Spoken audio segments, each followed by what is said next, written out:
Imana yambwiye ngo iyo abantu bimuye Imana baba bakururira igihugu ishyano, ndetse n'abagituye baba bikururira ishyano. Iyo abantu bimuye Imana baba bakururira igihugu ishyano, ndetse n'abagituye baba bikururira ishyano. Imana ishoboze abatuye isi, Imana ishoboze abanyarwanda, ntibimure Imana, bareke kwimura Imana, ahubwo bareke ubuyobozi bw'umwuka wera bubayobore, kugira ngo noneho, kubera ko rimwe na rimwe abantu iyo bashaka kugera ku nyungu nyinshi z'ikirenga no kugera ku butegetsi, hari igihe babikora mu buryo butari bwo, bagashakisha inzira zihuse, bagashakisha ibisubizo mu buryo bwihuse, bagashakisha kugera ku iterambere mu buryo bwihuse, bagashakisha kugera ku cyubahiro mu buryo bwihuse. Izo nizo nzira Abimeleki yakoresheje, izo nzira zimutera kwimura Imana, yimura ubwami bw'Imana bwari bubarimo, yiyimikira ubwami bwe. Imana idutabare cyane. Amaze kwimika ubwami bwe, si ubwa mbere hano mu isi tubona abantu bajya inama yo kugera ku ngoma cyangwa ku butegetsi, bavuga yuko abo basimbuye ari babi, ariko nabo ubwabo bamara kugera ku butegetsi bagasopana, bagashwana, bagacikamo ibice bibiri. Mu isi bibaho, nabo niko byabagendekeye. Habaho intambara, hamaze kubaho intambara habaho imidugararo. Abishekemu batangira kujya batera abo kwa Abimeleki, abo kwa Abimeleki batangira nabo kujya batera abishekemu. Imana yamanuye umwuka uyobya kugira ngo bazicane, bamarane, ihorere bene Gidiyoni bishe babandi 70. Niko byagenze rero. Ariko icyaya magambo atubwira, cyangwa icy'Imana yazaniye, iyo abantu bimuye ubwami bw'Imana bakimika ubwami bwabo, bicwa n'ibitari bubice, n'isazi yakwica. Mu gihe wimuye Imana, mu gihe wimuye Imana, wakicwa n'icyo utatekerezaga ko cyakwica.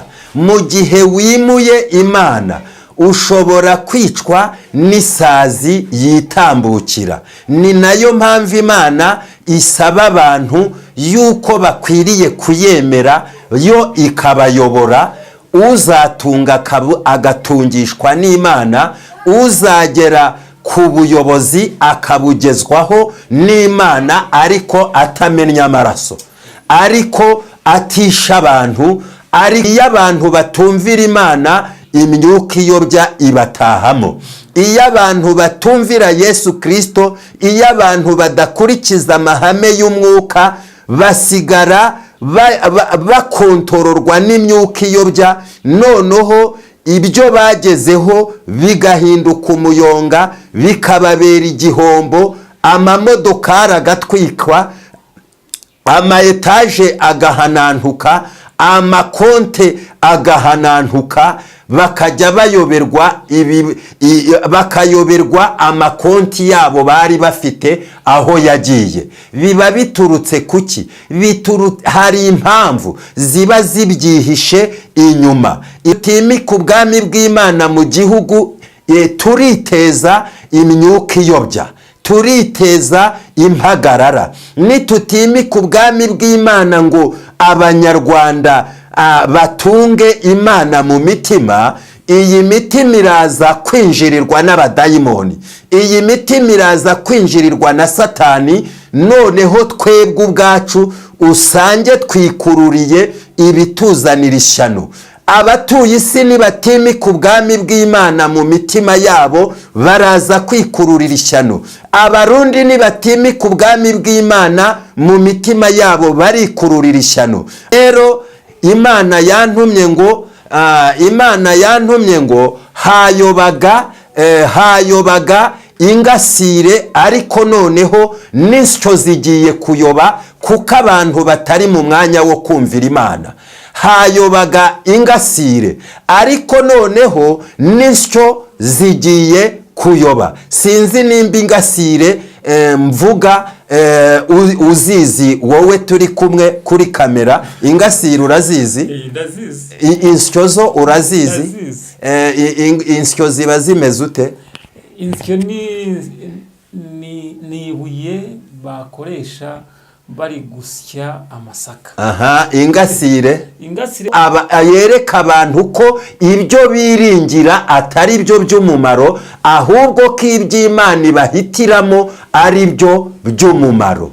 Rero umwanya wose urimo wari ukwiriye kuba mu by'Imana iguhitiyemo aho kuba mu byo wowe wihitiyemo. Wari ukwiriye kuba mu mwanya Imana iguhagaritsemo aho kuba mu mwanya wowe wihagaritsemo, kuko ibyo byose birasa n'ubusambanyi, ibyo byose birasa n'ubumaraya. Imana yambwiye ngo muri kino gihugu huzuyemo imikorere y'ubumaraya.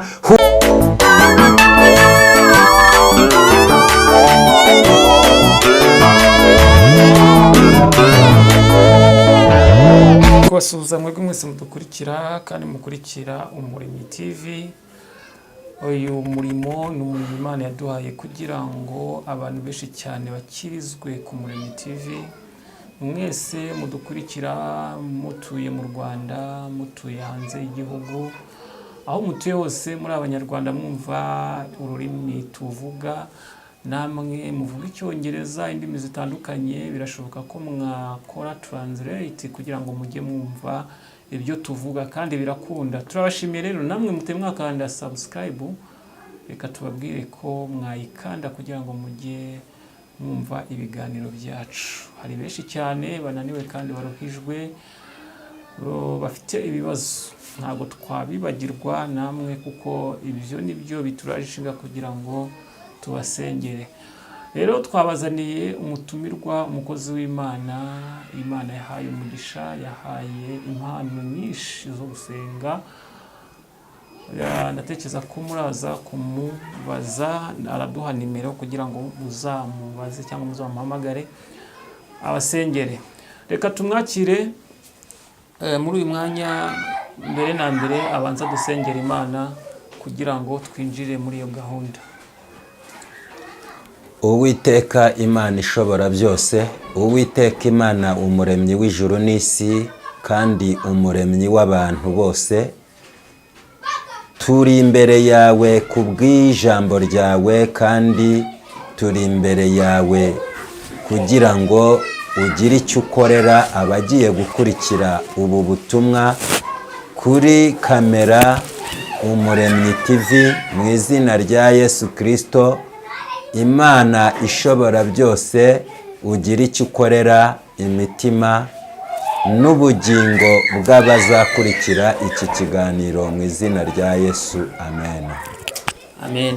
Imana niguha umugisha. Rero twavuga ngo reka twihutishe kuko amasaha ahageze ni kure cyane, ariko nkakubaza ibihe nk'ibi tugeze mu bihe by'imperuka. Paulo niwe wavuze ngo muri Timoteyo ngo mu bihe by'imperuka hazabaho ibihe birushya bikomeye, kandi mu gihe cy'imperuka ngo hari igihe kizagira abantu babure Bibiliya, cyangwa babure ijambo ry'Imana,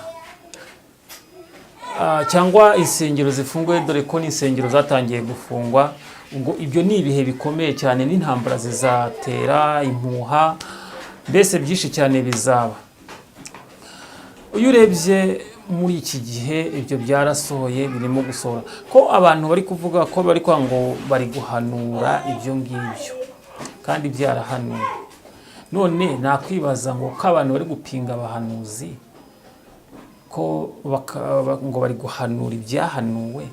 Wowe nk'umuhanuzi Imana ikoresha kandi Imana ibyiri biri imbere, ureba ibiri imbere abandi batareba, wowe ubyumva gute nk'umuhanuzi uri kumwe n'abandi bahanuzi?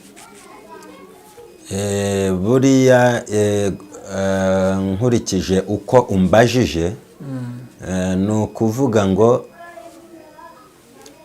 abahanuzi barahanura koko nibyo, n'Imana iravuga koko nibyo,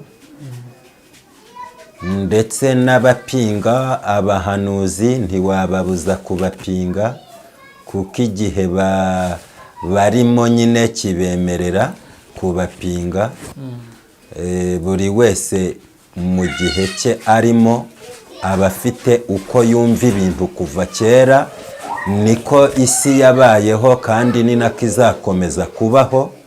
Ariko Imana iracyafite kwigaragaza nk'uko na kera yagendaga yigaragaza. N'ubu rero Imana iracyafite kwigaragaza.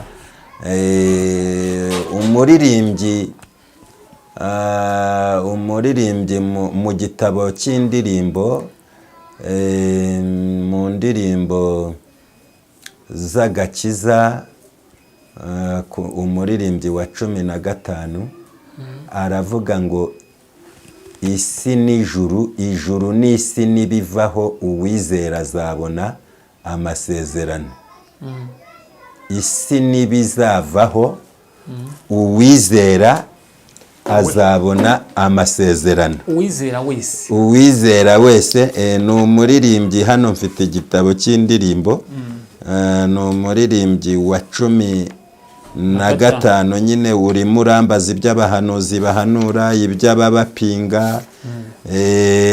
Ariko kuva kera kose ibyo byabayeho, n'isi zarinda ishira n'ubundi bikiriho. Ukambaza uti wowe urabibona ute, bizarangira gute? Uyu muririmbyi rero wa 15 mu ndirimbo z'agakiza aravuga ngo amasezerano yose uko Imana yatanga yakomejwe n'amaraso y'umwami wacu Yesu.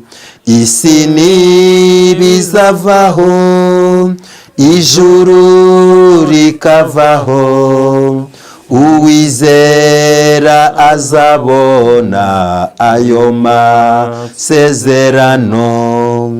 Jukora nk'Aburahamu ubura amaso yawe, bari nyenyeri wizere amasezerano ye.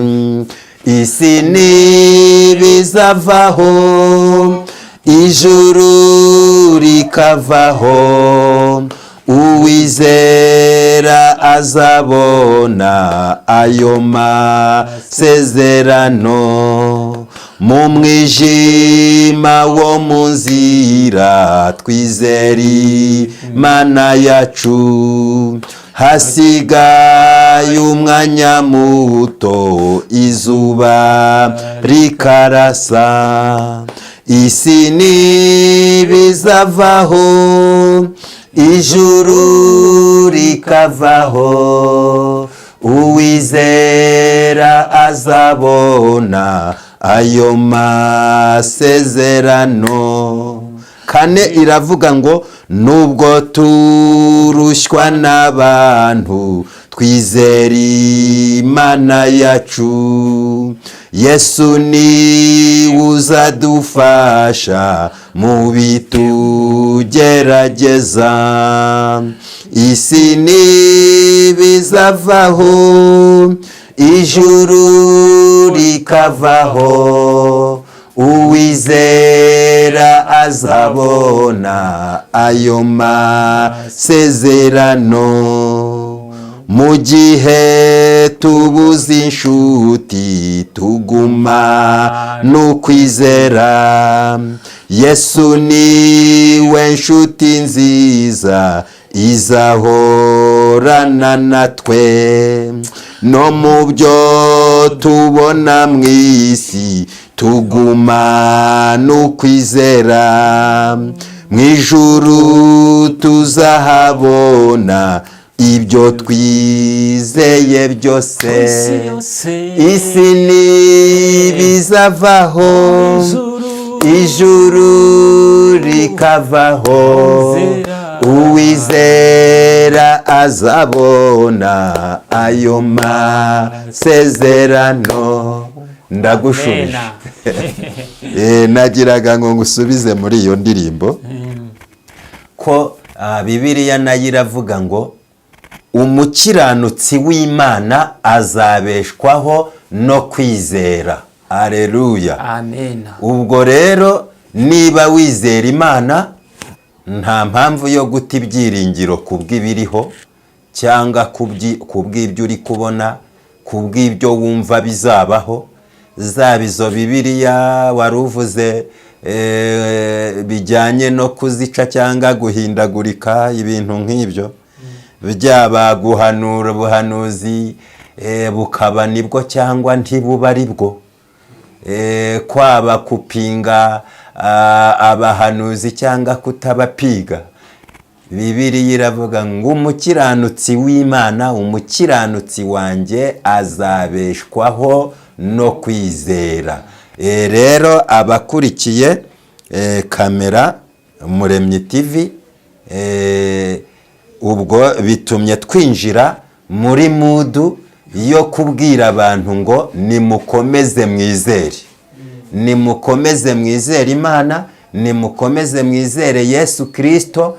Nta byabayeho kera, nta byabayeho none, nta nibizaza byadutandukanya n'urukundo rwa Yesu Kristo. Imana ishimwe. Amen. Komeza nacyo. Yego urakoze, kandi Imana iha umugisha abakurikiye ubu butumwa bwiza bwa Yesu Kristo dutambutsa kuri kamera Umuremyi TV.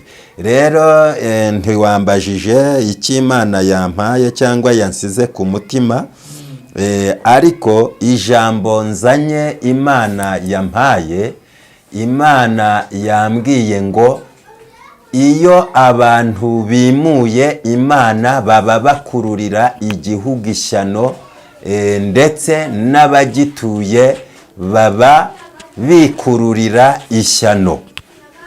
Iyo abantu bimuye Imana baba bakururira igihugu ishyano, ndetse n'abagituye baba bikururira ishyano. Imana ishoboze abatuye isi, Imana ishoboze abanyarwanda, ntibimure Imana, bareke kwimura Imana, ahubwo bareke ubuyobozi bw'Umwuka Wera bubayobore, kugira ngo Imana itabategekera imyuka iyobya abari mu isi, abari mu gihugu, bagahomberwa kubw'ibyo baba baragezeho bakabona birayotse. Rero ni mu ijambo ry'Imana dusanga mu gitabo cy'Abacamanza, ibice byaho ni 9. Igitabo cy'Abacamanza ibice byaho 9, ni ibice igitabo cy'Abacamanza ibice 9 gifite imirongo myinshi, ni byinshi, ariko dusimbuke dusome uhereye ku murongo wa 52 tugeze ku murongo wa 56. Abimeleki ajya kuri uwo munara arawusakiza, yegera urugi rwawo ngo arutwike.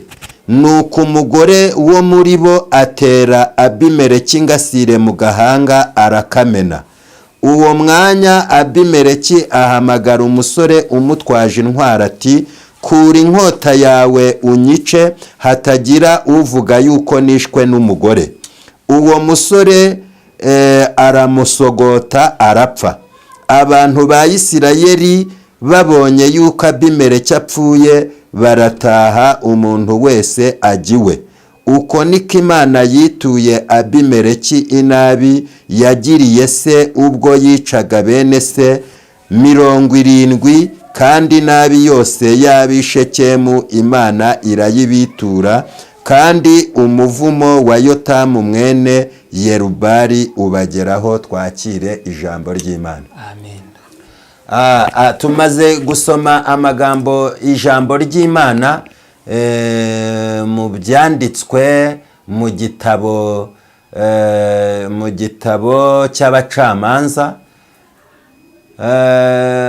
Uyu Abimeleki tumaze kumva yayoboye Isirayeli imyaka 3. Bibiliya iravuga ngo Abimeleki amara imyaka 3 ari we mutegeka w'Abisirayeli. Ariko Abimeleki akaba Bibiliya nk'uko ibivuga yari afite bene wabo bari batuye ahantu hitwa Ishekemu. Ishekemu Bibiliya ikagaragaza ko hari kwa ba nyirarume. Noneho Abimeleki akaba avukana, akaba ari umwana wa Gidiyoni, Yerubali ari we Gidiyoni. Ariko Gidiyoni akaba yari afite abana 70, ari bo Bibiliya idusobanuriye ko kugira ngo Abimeleki abe umwami yabanje kugenda yica, kugaba igitero, yica abana ba Gidiyoni, Yerubali, bivuga ngo ni bene se 70 bose arabica. Icyo gihe yarwaniraga kuba umutegetsi, yarwaniraga kuyobora Isirayeli, yarwaniraga kuzungura Gidiyoni, Yerubali ise.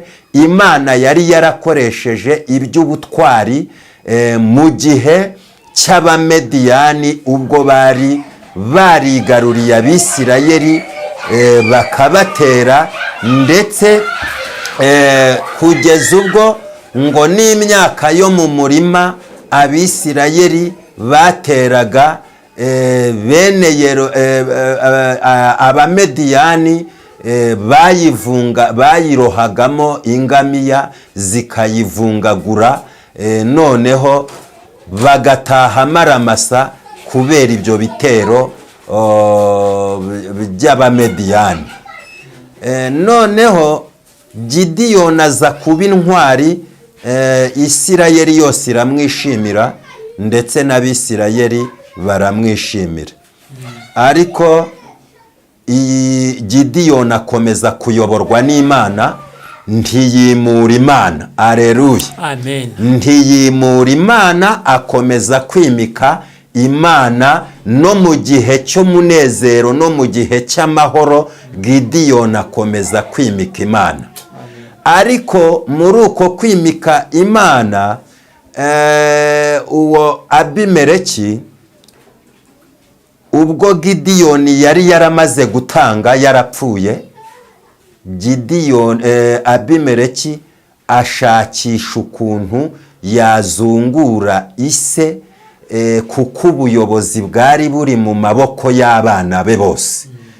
Ubuyobozi bwari buri mu muryango wa Gidiyoni, bwari buri mu muryango wa Yerubali, ari we Gidiyoni. Ariko noneho bwa buyobozi bwari bubarimo bwari ubw'Imana, bwari ubuyobozi bw'Umwuka Wera. Noneho kubera ko rimwe na rimwe abantu iyo bashaka kugera ku nyungu nyinshi z'ikirenga no kugera ku butegetsi, hari igihe babikora mu buryo butari bwo, bagashakisha inzira zihuse, bagashakisha ibisubizo mu buryo bwihuse, bagashakisha kugera ku iterambere mu buryo bwihuse, bagashakisha kugera ku cyubahiro mu buryo bwihuse. Izo nizo nzira Abimeleki yakoresheje. Izo nzira zimutera kwimura Imana yimura ubwami bw'Imana bwari bubarimo yiyimikira ubwami bwe. Imana idutabare cyane.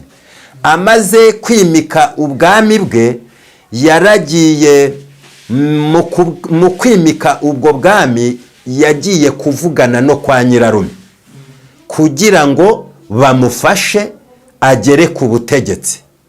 Noneho avuganye nabo bajya inama, babigeraho, imigambi bayigeraho, biba ngombwa yuko bagambanira bene se b'abana 70 ba Yerubari ari we Gidiyoni, barabica.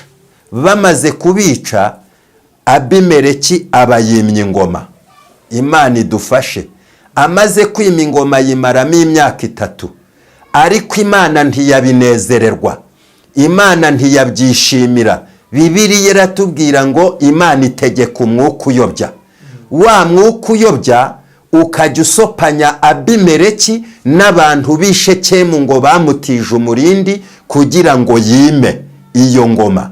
Si ubwa mbere hano mu isi tubona abantu bajya inama yo kugera ku ngoma cyangwa ku butegetsi, bavuga yuko abo basimbuye ari babi, ariko nabo ubwabo bamara kugera ku butegetsi bagasopana, bagashwana, bagacikamo ibice bibiri. Mu isi bibaho, nabo niko byabagendekeye. Habaho intambara. Hamaze kubaho intambara, habaho imidugararo. Ab'Ishekemu batangira kujya batera abo kwa Abimeleki. Abo kwa Abimeleki batangira nabo kujya batera ab'Ishekemu. Imana yamanuye umwuka uyobya kugira ngo bazicane, bamarane, ihorere bene Gidiyoni bishe babandi 70. Niko byagenze rero. Bamaze kwicana bose, bamaze gupfa urusorongo, ngo Abimeleki ajya gusakiza abantu bari bihishe mu munara, ngo wari umunara ukomeye, ariko muri uwo munara ngo harimo umugore. Noneho ngo Abimeleki asakiza ba bantu bari bihishe muri wa munara, arabatera. Amaze kubatera ngo arabica, ariko muri abo bantu harokokamo umugore yari afite ingasire, ngo ayitera Abimeleki mu gahanga arakamena. Abimeleki ari gusamba, niko kubwira uwari umutwaje inkota ati, kura iyo nkota yawe unyice hatagira abantu bavuga ko nishwe n'umugore.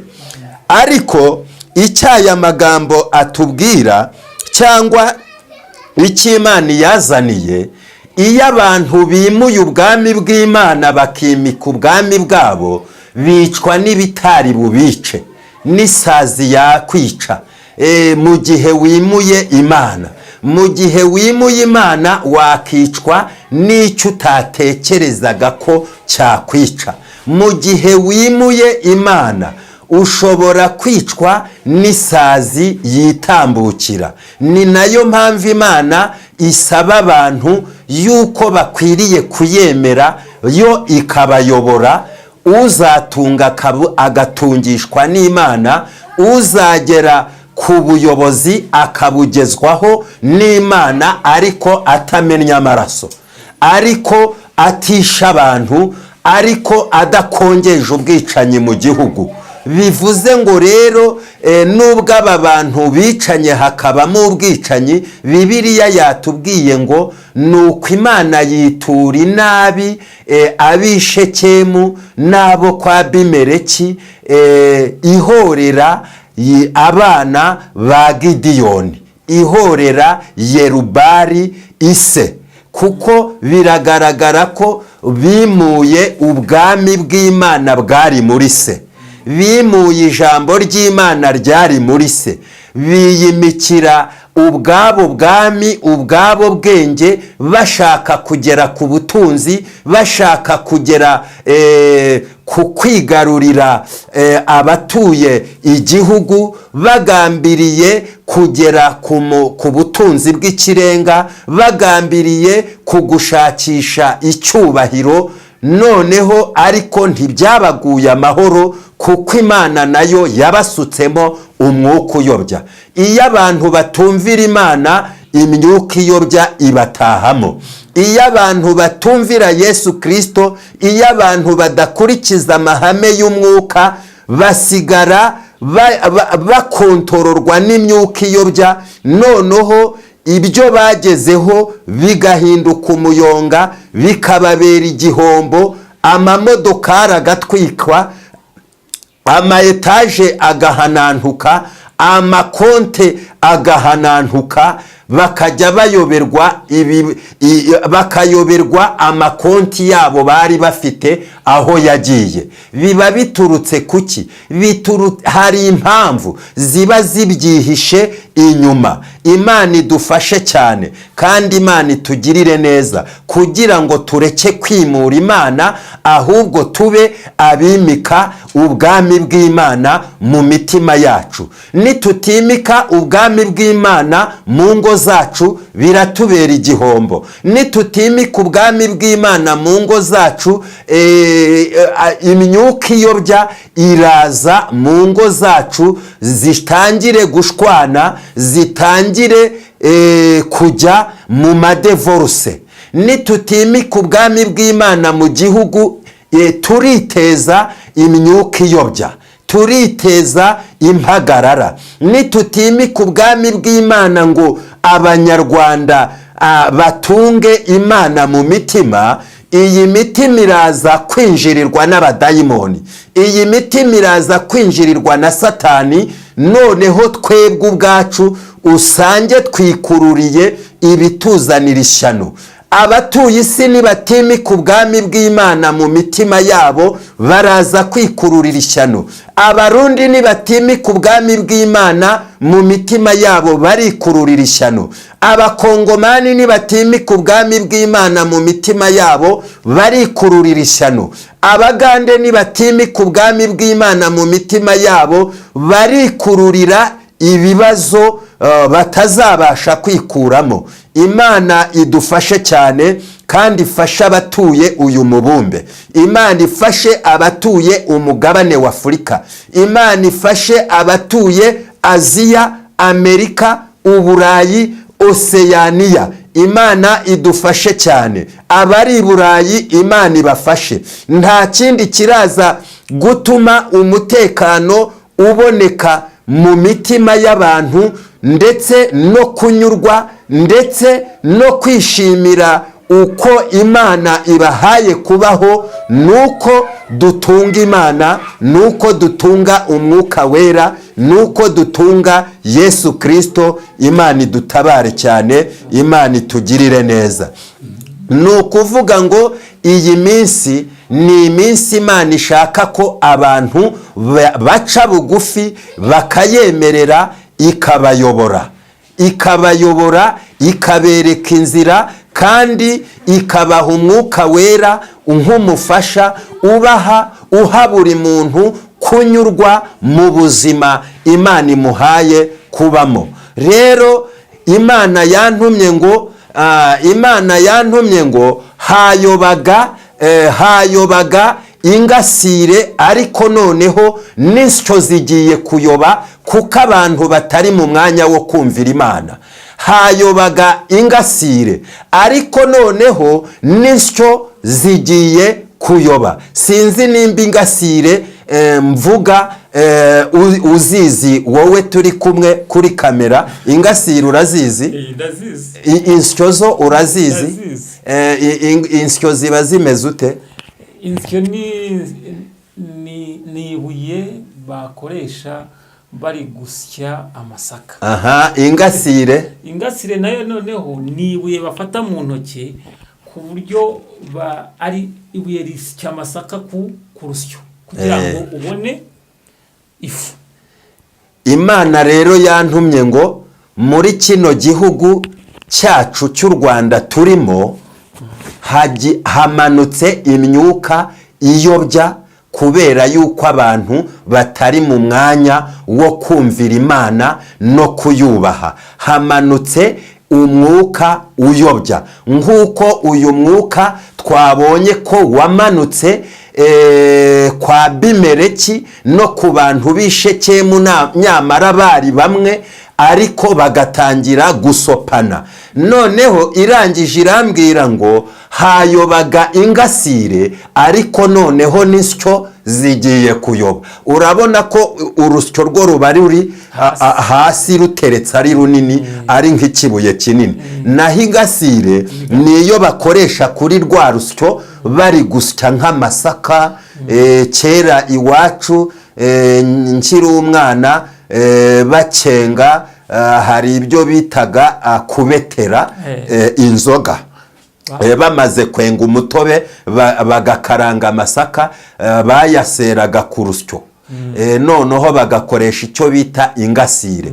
Ingasire ni icyo ngicyo bakoresha ku rusyo basya amasaka cyangwa ikawa, niko najyaga mbibona.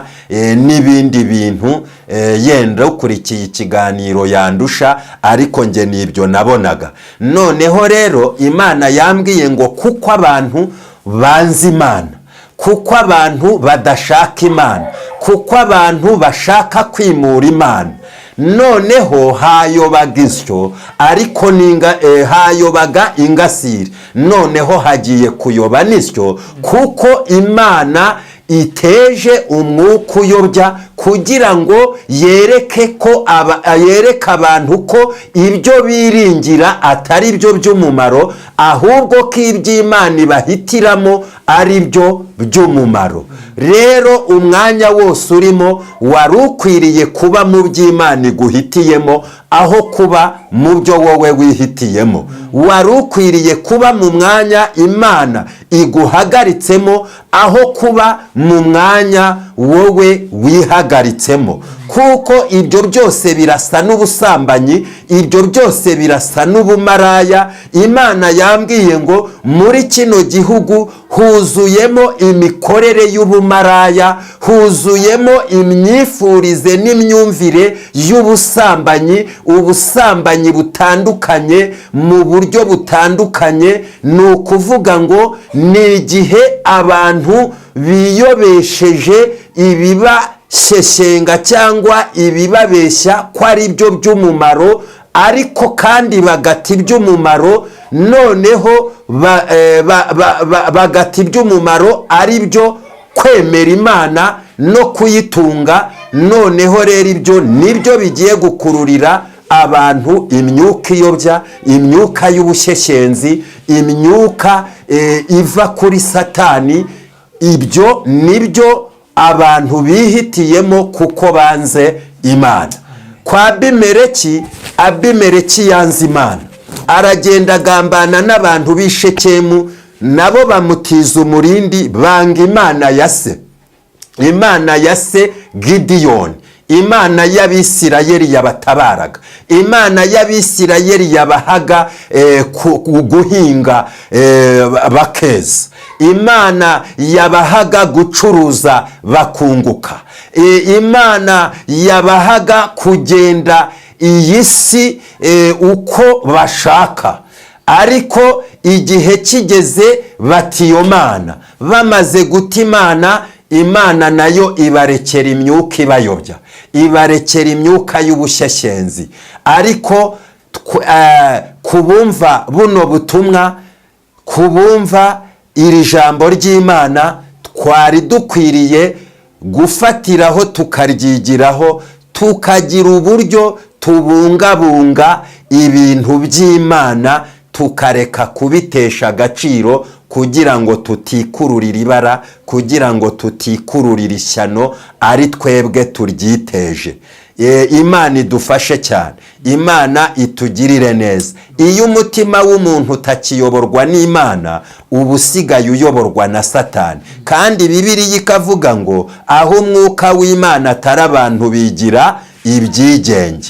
Rero iki ni igihe cyo gukanguka kugira ngo tugarure ibintu bikiri mu maguru mashya. Nubwo butumwa nari mfite, nubwo butumwa Imana yampaye, imyuka iyobya igihe cyose ikorana n'abatizera Imana, ariko umwuka w'Imana akorana n'abizera Imana. Haleluya, haleluya. Mbifurije gukorana n'umwuka w'Imana mugatandukana n'imyuka iyobya. Abantu muri maso, abantu mukurikiye kamera Umuremyi TV, muze twegerane, dufatane mu maboko, dusenge Imana, turebe yuko Imana yaduhaza ibyiza bivuye mu ijuru, kandi idushoboze aho muri hose, namwe bashoboze, muri mu gihugu cy'u Rwanda ibashoboze, muri Burayi ibashoboze, muri Aziya, Amerika, Oceania, Afurika ibashoboze, mu izina rya Yesu. Uwiteka uruta ibiri mu isi byose. Haleluya. Uwiteka usumba abari mu isi bose. Uwiteka urahagije. Uwiteka urakiza. Uwiteka urakomeye. Uwiteka ufite imbaraga. Uwiteka ni wowe muhanuzi. Uwiteka ni wowe ukiranuka. Uwiteka ni wowe ubasha gutera abantu imitima myiza. Ni wowe ubasha gutera abantu imitima yera. Teza aba bantu intanga z'umwuka wera mu mitima. Teza intanga z'umwuka wera Abanyarwanda. Teza intanga z'umwuka wera Abanyamerika. Teza intanga z'umwuka wera Abanyaburayi. Teza intanga z'umwuka wera Abanyafurika, Oceania, Abakongomani, Abarundi, Abagande, Abatanzania, South Africa, kugira ngo iyi si ibemo umucyo, kandi igihugu cyacu kibemo umucyo mu izina rya Yesu. Teza intanga umucuruzi wese urimo aracuruza bikanga, ubucuruzi bwe ubuteza intanga zituma ubucuruzi bwe bwunguka. Teza intanga nzima abantu badafite urugemo bakuraho icyo bakuraho amakiriro n'amaramuko. Mana, ibyo urabishoboye, kari wowe ugira icyo urema kandi ukagikomeza. Ijambo ryawe ryarambwiye ngo ni wowe ukora ku gihugu kikayenga, kandi ni wowe ubasha gukora ku gihugu kikabamo amahoro. Mu izina rya Yesu dusabye amahoro, dusabye kunguka, dusabye uburyo, dukize ubunebwe, dukize ibinyoma, dukize imyuka y'ibicupuri, dukize inzangano, dukize munanize, dukize mudindize, dukize karande, dukize kamere, dukize abadayimoni, dukize satani. Twejeshe umwuka wera, twejeshe ijambo ryawe, twejeshe ubwenge buguturukaho mu izina rya Yesu. Amen. Urakoze cyane mukozi w'Imana, duhaye ubuhanuzi, ubutumwa bukomeye. Wowe udukurikira rero ku Murimi TV, nagusaba kugira ngo ubuhanuzi ntibugucike, cyangwa ubutumwa ntibugucike aho uri hose, uri umunyarwanda cyangwa uvuga izindi ndimi, ubuhanuzi burakomeye, nawe wabwumva kugira ngo utazatungurwa, kuko benshi bazatungurwa, ariko ntubisuzugure kandi ntubipinge. Ibi ngibi birakomeye, kandi ufite amatwi niyumve iby'umwuka abwira amatorero. Reka tugusabe uduhe nimero zawe, noneho nitugukenera tuzaguhamagara. Nimero za telefone 078815 47 212, 078815 47 212. Imana ibaha umugisha kandi bishimire, kandi nawe Imana iguha umugisha, ikongerere n'ibindi, kugira ngo Imana iburire Abanyarwanda n'isi yose, kandi igiye gucishamo mu izina rya Yesu. Amen.